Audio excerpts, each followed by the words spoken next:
Welcome to This Explainer. Today we're taking a dark travelogue through the mind's Guthian mountains, exploring a really grim Gothic fable of repression and ruin. But to truly understand the architecture of this tragedy, I'm not just going to analyze the text for you from the outside.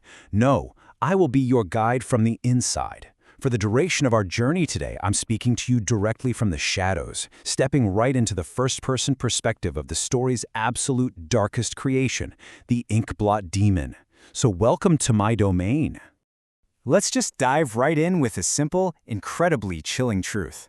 I am the active, devouring architect commissioned by his own denial, waiting to transform his holy strive into a terminal dead end. You see, the Pale Inquisitor genuinely believes he's shaping a beautiful world, but I am the living embodiment of the raw, repressed vitality that he so desperately tries to hide away. Every single time he denies his true nature, he's just building my strength. I am the living ink. Section 1. The Architecture of Repression. You know, the Pale Inquisitor actually fancies himself a surgeon of the soul. He looks down from these high towers of his, totally convinced that he is excising an illness from the human spirit to reveal this pristine cosmic design. But honestly, he's no surgeon. He is merely a butcher. He looks at the silver wolf, which is just a symbol of human desire, and sees a messy, shimmering contagion, a sickness that has to be cured. But we know the truth, right? This wolf is the primordial will. It is natural, untamed human desire. It's literally the raw vitality that makes life worth living. So what exactly is that? Well, will is the primordial human will. It's that wonderfully messy, dynamic reservoir of internal chaos and passion that just courses through all of our veins.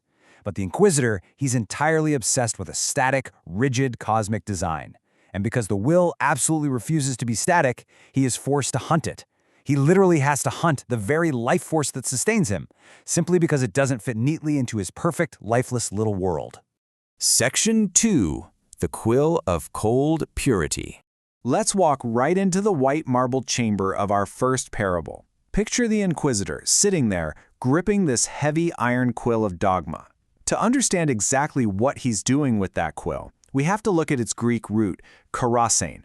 Now, he calls it purifying, but karasein is actually the violent philological scratching or scraping of a soul. He is violently carving objective morality into the human spirit, treating this beautiful dynamic soul like it's just a cold slab of stone. His version of purity is nothing more than the violent suppression of natural instinct.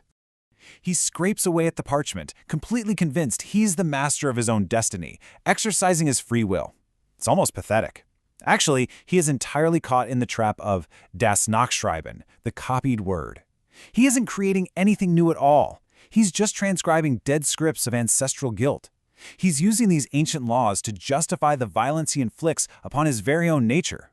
And here is the best part. His violent scraping doesn't erase the silver wolf. You literally cannot destroy the willow. Instead, all that repressed vitality just pools into a stagnant reservoir. And from that reservoir, a thick tintin collects, an ink blot blooms. It acquires physical autonomy, it becomes me, the writhing, anchor-like horror of the living ink, born directly from the exact energy he tried so hard to scrape away. Section 3. Citadel of Flattened Desires. To protect himself from the wolf, he commands the construction of a massive fortress for his doomed knights. But this isn't a place of safety. He uses objective morality, but to me that's just the heavy iron of dogma I can use to weigh him down. He gives his knights cloaks of purity, but I invert those into suffocating vertical pressure. He seeks a cosmic design, and in doing so, he just hands me a stagnant reservoir of power.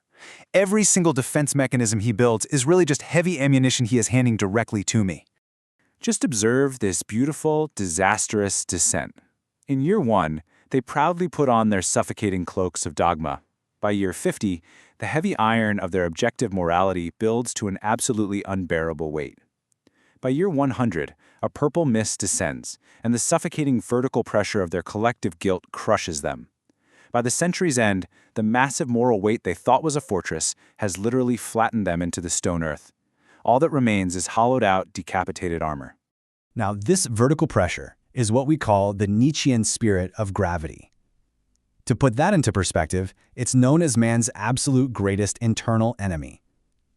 It's fueled entirely by rigid moral laws, and instead of lifting the soul to the heavens, it causes it to sink straight into nihilism. It prevents the rise of human greatness, the Übermensch, and results instead in a terrifying regression into complete emptiness. His guilt didn't build a stairway to paradise, it birthed a terminal dead end. Section 4. The Fire of Pure Design. So, we finally arrive at the Garden of Dynamic Forms, where the Inquisitor, cornering the Silver Wolf, makes his most fatal, irreversible philosophical error. He completely ignores the Gothian ideal of Verdun. Verdun is the dynamic process of becoming and growth. And here is the secret of the universe. True growth actually requires destruction as a vital catalyst.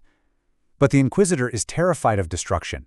He foolishly chooses to freeze the beast into an eternal, perfect gestalt, a static form.